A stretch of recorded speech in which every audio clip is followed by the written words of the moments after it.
오늘은 성찰의 참뜻이라는 내용으로 함께 하겠습니다. 이제 새해가 밝았고요. 여러분들 올해 공부가 정말 잘 됐으면 좋겠습니다.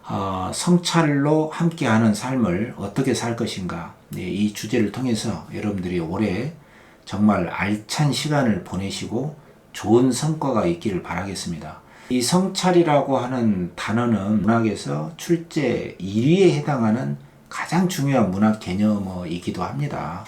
성찰과 생명, 이 주제는 문학을 전공한 선생님들이 가장 많이 즐겨 다루고 있었습니다. 한 30여 년 동안요.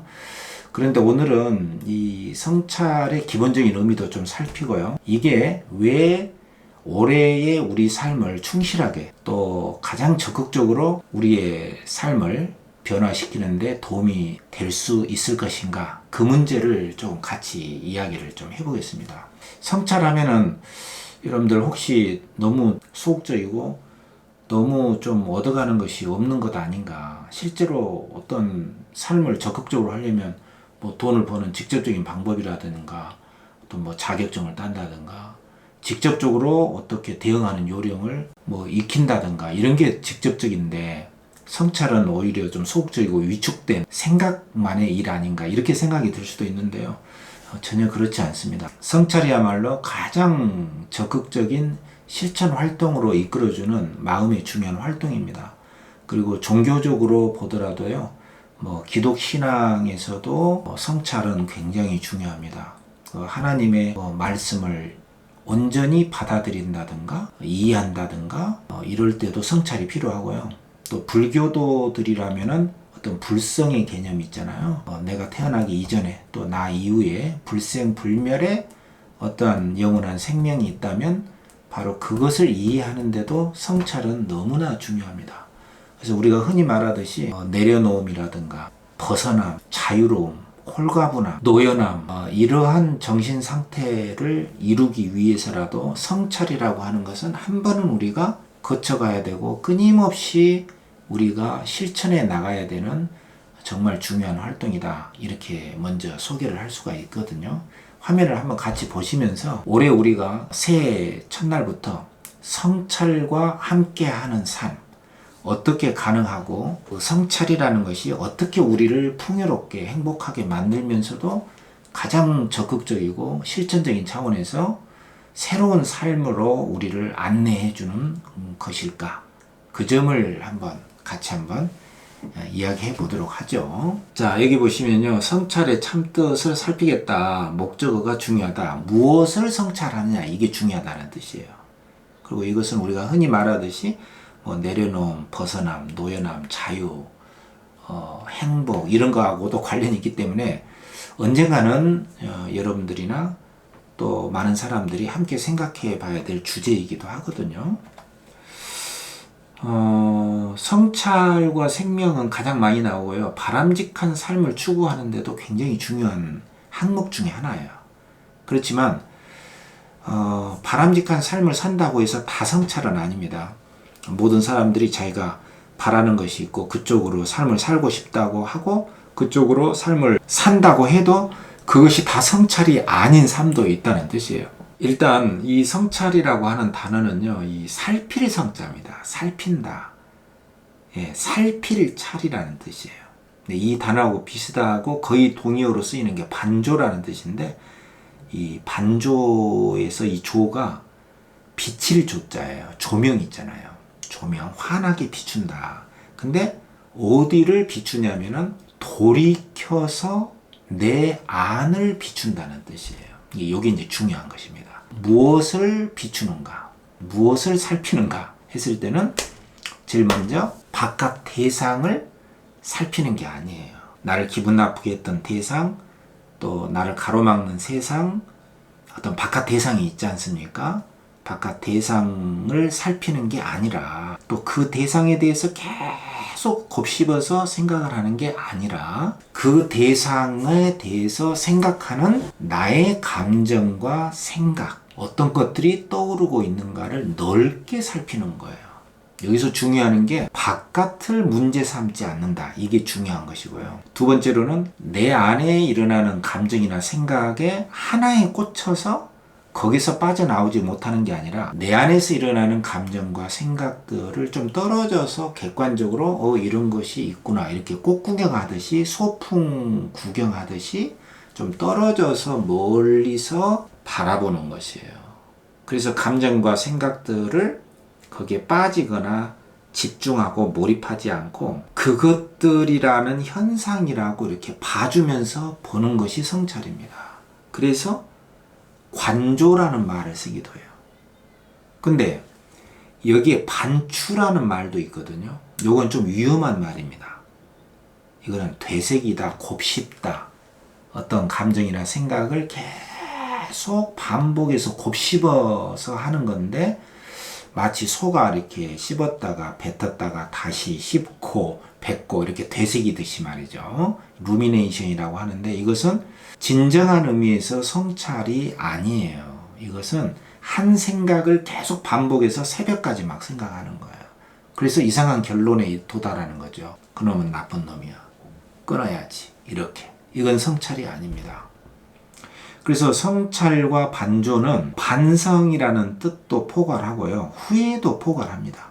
근데 이제 회한까지 가면은 조금 위험해져요. 성찰이 아닐 수가 있습니다. 회한도 성찰의 일부일 수는 있는데 자기를 돌아보니까 그러나 뉘우쳐서 한탄하는데 끝나버리면 진정한 의미의 성찰이 아니에요. 그러니까 한탄하고 또 여기에 보면 자기를 학대하고 자기를 책망하고 또 더 나아가서 희망이 있는데도 희망이 있는 그 길로 나가지 않고 단념하고 그냥 자포자기 해버리는 거. 이거 성찰 아닙니다.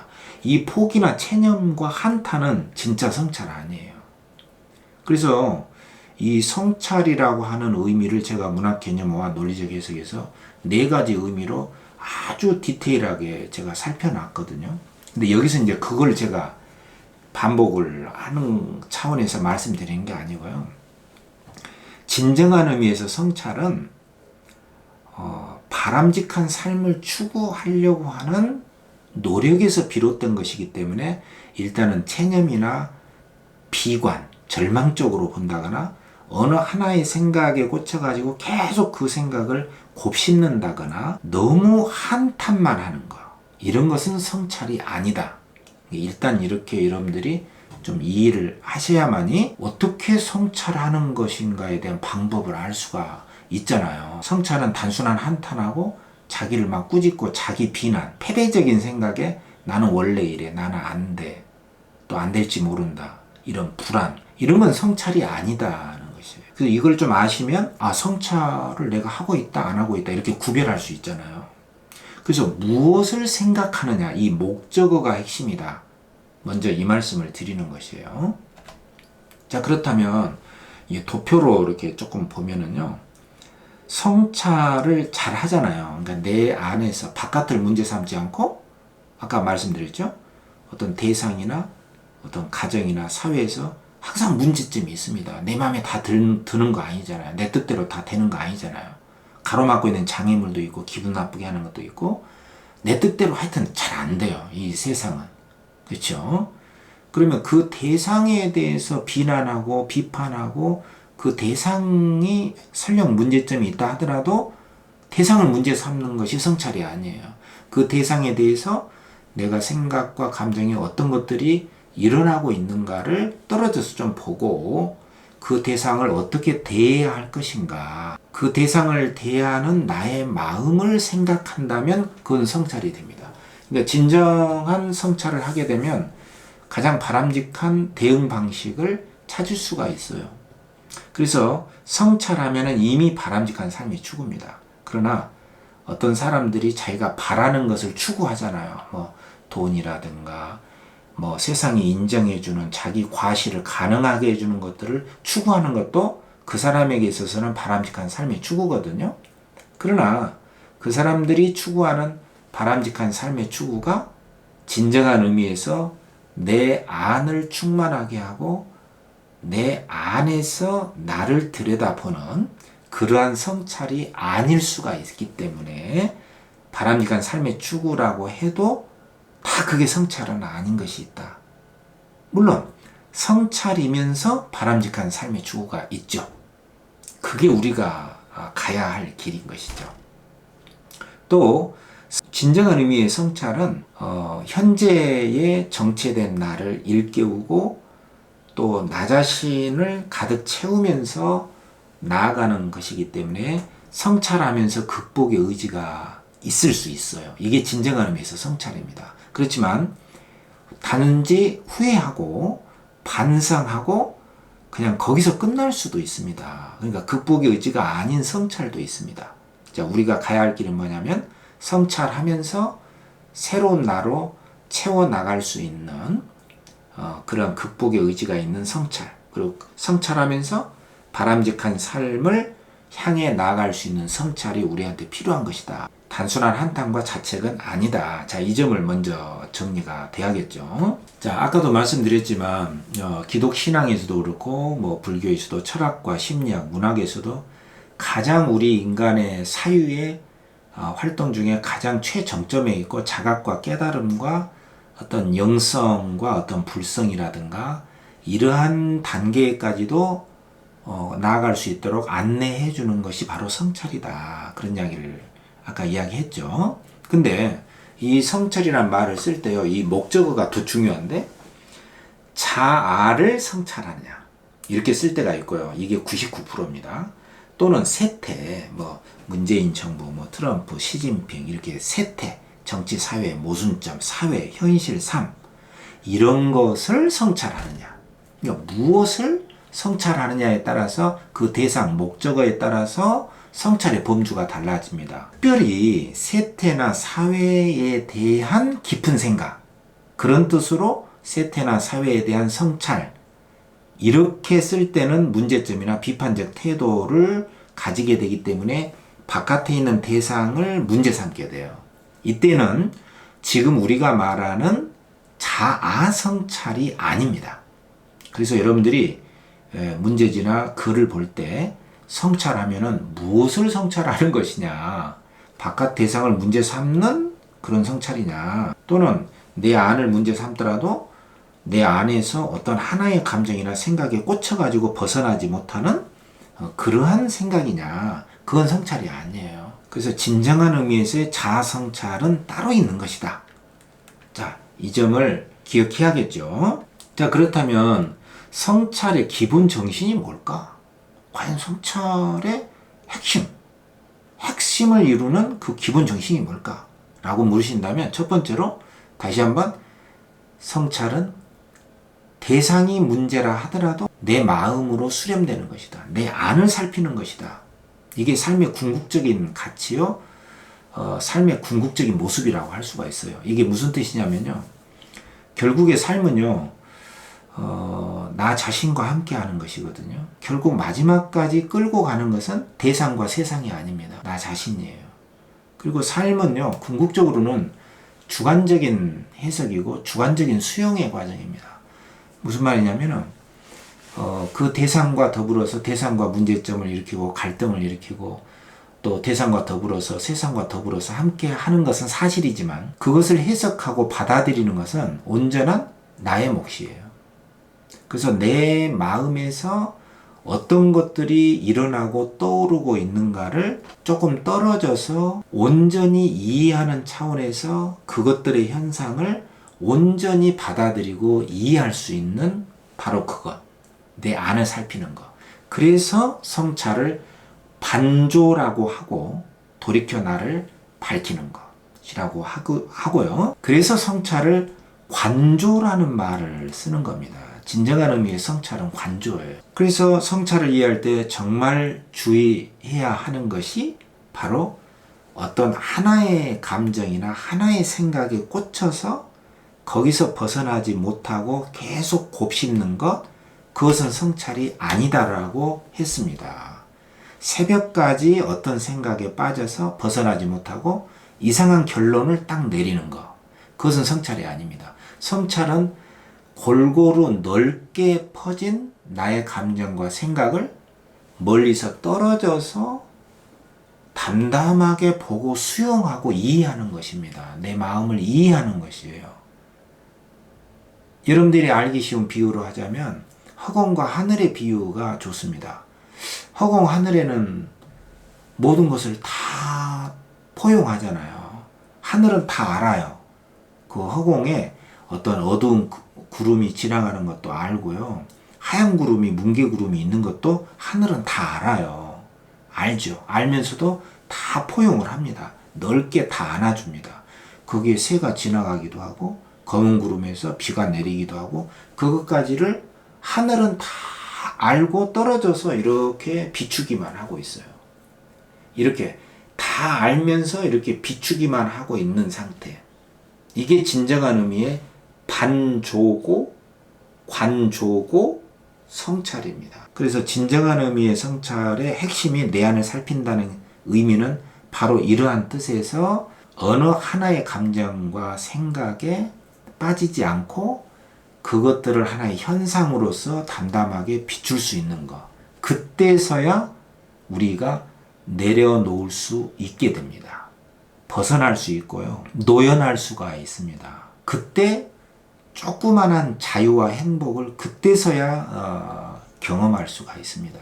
그래서 성찰이 반조와 관조의 단계로서 통찰과 자각의 상태에 이르게 하는 관문이다. 이렇게 말을 하게 되거든요.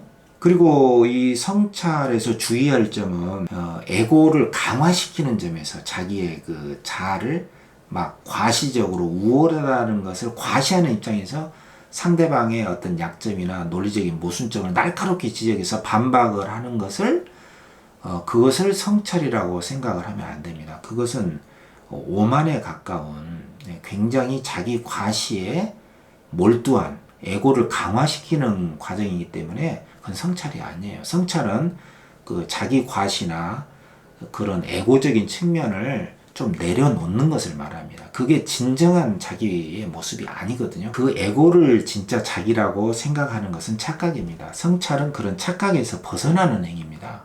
그래서 이런 것들은 종교적인 성직자들도 많이 저지르는 잘못이기도 해요. 그래서 자기 종교만을 강요한다거나 막 목소리를 높여서 상대방을 논리적으로 막 강압을 한다거나 자기 것을 막 주입을 시키려고 한다거나 이런 모습들은 어떤 영적인 오만에 가까운 것입니다. 자기가 영적으로 정신적으로 우월하다. 이것을 입증하려고 하면 할수록 성찰에서 멀어지는 것이. 성찰은 그런 것이 아닙니다. 성찰은 대상과 함께 하되 대상에 있는 모습 그대로를 보고 있는 내 감정과 생각이 어떻게 내 감정과 생각이 어떻게 일어나는가를 담담하게 바라볼 수 있는 것.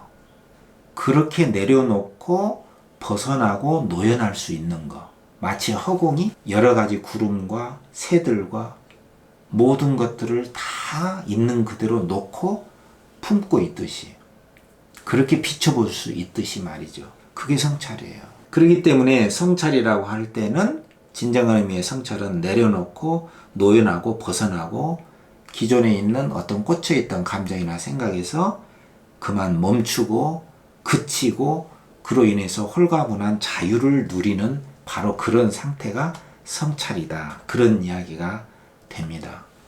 그리고 두 번째는 내 안의 목소리를 듣고 나에게 묻는 것이다. 이것은 일종의 양심을 회복하는 것입니다.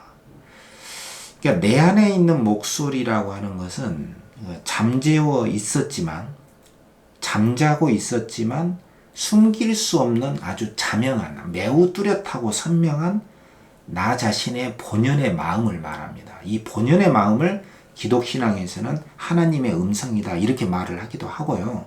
불교에서는 그것을 불성이다. 태어나지도 않고 죽지도 않는 불성이다 이렇게 말을 하기도 합니다. 그러니까 너무 사리사욕에 치우치지 않는 내 본연에 이미 가지고 있는 본래 충실한 내 마음을 회복하는 것이에요. 그 내 안의 목소리를 듣고 나에게 묻는 것이죠. 너는 무엇을 추구하는가? 너는 제대로 가고 있는가? 라고 내 양심의 소리를 듣고 물어보는 것이에요. 내가 나에게. 윤동주의 참회록에서도 이런 시가 있잖아요. 나는 나의 참회 글을 만 24년 1개월을 무슨 기쁨을 팔아 살아왔던가. 나는 20몇 년 동안 무슨 기쁨과 희망과 목적과 가치의식을 가지고 나는 살아왔는가? 내가 제대로 살고 있는가? 라고 내가 나에게 묻는 것이에요. 내가 남을 향해서 날카로운 질문을 하는 게 아니라, 또는 남이 나에게 묻는 것이 아니라, 내가 원래 가지고 있는 내 마음을 일깨워서 고요하게 들여다보면은 내가 나에게 이렇게 물어주는 것이 있어요. 그것을 성찰의 마음이다. 그것을 이른바 원래 있는 마음을 양심이라고 하거든요. 양심을 회복하는 것이다. 그것은 죽지 않는 것이다. 이렇게 볼 수 있겠죠. 그리고 세 번째, 성찰의 핵심은 본질적인 것의 상실을 자각하는 것. 그러니까 이것은요, 어떤 정말 내가 소중하게 생각하는 어떤 물질 같은 것도 있고, 정말 내가 시급하다고 생각해서 그것을 더 먼저 하기도 하는데, 사실은 생각해 보니까 그게 내가 추구하려고 했던 본질이 아니었구나 라고 느낄 때가 있거든요. 정말 중요한 가치, 내가 정말 본질적으로 내 마음에서 우러나서 하고자 했던 것, 그것을 잃어버릴 수가 있습니다. 우리가 일상생활에서 할 때, 특히 강압적으로 할 때나 마지못해서 할 때는 하기는 하지만 정말 껍데기처럼 하고 있을 수도 있거든요. 그래서 어느 날 내가 본질적인 내 양심이라든가 본질적으로 내가 추구하던 것을 내가 상실했구나, 이렇게 자각할 때가 있습니다. 그 순간이 성찰의 마음이 살아나는 순간이에요. 그래서 성찰의 핵심 중에 하나는 나에게 가장 중요한 본질적인 것을 내가 잃어버렸구나, 현재 내가 잃었구나 라고 자각을 하면서 그 본질적인 것으로 새롭게 채워나가려고 하는 마음이 싹 들 때, 그때 성찰의 마음이 본격적으로 가동되기 시작합니다. 윤동주의 길이라는 시에서도 첫 구절이 이렇게 시작하죠. 잃어버렸습니다. 무얼 어디다 잃었는지 몰라 두 손이 주머니를 더듬어 길에 나아갑니다. 이렇게 시작을 합니다. 잃어버렸다는 것이에요. 정말 중요한 것이 주머니에 있나? 어느 날 갑자기 가장 중요한 것을 내가 잃어버렸다는 자각, 이 자각을 회복할 때 성찰의 마음이 드러납니다. 그리고 마지막에 시가 이렇게 끝나죠. 내가 사는 것은 다만 잃은 것을 찾는 까닭입니다. 삶의 목적이 뭡니까? 나에게 내가 가장 본질적으로 중요하다고 하는 것을 상실했으니 그것을 다시 회복해 나가는 것이 인생의 목적이다 라고 20대의 윤동주는 이렇게 고백을 하고 있어요. 이게 바로 성찰의 마음인 것이죠. 자, 그렇다면 성찰을 통해서 바람직한 삶을 추구하는 것은 과연 어떤 의미가 있는가, 이것으로 정리를 할 수가 있겠죠. 이 성찰은 과연 어떠한 가치가 있는 것인가, 그것은 한마디로요, 성찰을 통해서만 새 출발, 새로운 삶으로 나아갈 수가 있습니다. 그것은 성찰을 통해서만 가능한 것이에요. 왜냐하면 성찰은 진정한 의미에서의 자각을 의미하거든요. 어떤 외적인 동기, 어떤 보상, 어떤 누군가의 인정을 받기 위해서 하는 것들은 그 생명이 길게 가지를 못해요. 그래서 그것을 얻었다고 해도 충분한 행복과 만족을 갖지 못하는 경우가 많이 있거든요. 그래서 진정한 의미에서의 바람직한 삶을 위한 바로 성찰, 그것의 가치라는 것은 새로운 삶으로 새롭게 출발하게 하는 강력한 계기를 마련해 주는 게 바로 성찰이에요. 이러한 새로운 삶으로 나아가게 하는 것을 기독신앙에서는 하나님의 뜻을 온전히 하나님의 뜻에 맡기고 나 자신의 에고나 나 자신의 어떤 사리사욕이나 나 자신의 불안이나 두려움마저도 온전히 하나님의 뜻에 내어 맡기고 그 뜻을 온전히 받아들이는 것을 뜻합니다. 기독신앙에서는요. 그리고 불교에서는 나 이전의 본래의 나 이전의 본래 면목은 무엇이고 본래 나는 누구고 나 이후에 영원히 있게 되는 그 나는 누구인가, 이러한 참된 나의 모습을 회복을 함으로써 어떤 불안과 두려움으로부터 벗어나게 만드는, 바로 그것을 가능하게 해주는 게 바로 성찰이에요. 그러니까 성찰은 여러 종교, 철학, 또 문학, 뭐 심리학까지 다 통틀어서 행복한 삶에 이르게 하는 가장 중요한 덕목이라고 할 수가 있겠죠. 그리고 철학이나 심리학, 문학과 같은 데에서는요, 이 자아라고 하는 것을 부정하지 않습니다. 자아의 욕구를, 다시 말해서 자기 개발을 통해서 자기 욕구를 현실 삶에서 실현해 나가는, 다시 말해서 적응적으로 자아의 욕구를 실현해 나가는 그 과정, 그 과정에서는 바로 이 성찰이 필수적인 것이다, 이렇게 볼 수가 있습니다. 아까 말씀드렸죠. 진정한 의미에서 성찰은 한탄하고 비관하고 포기하고 이런 게 아닙니다. 그리고 여러분들 이 성찰과 함께하는 시간을 많이 가지시기 바랍니다. 그럴수록 여러분들이 올해 공부도 잘 되고 정말 알찬 성과도 많이 이루어질 것이다 라고 기대를 하게 됩니다. 여러분들 수고했습니다.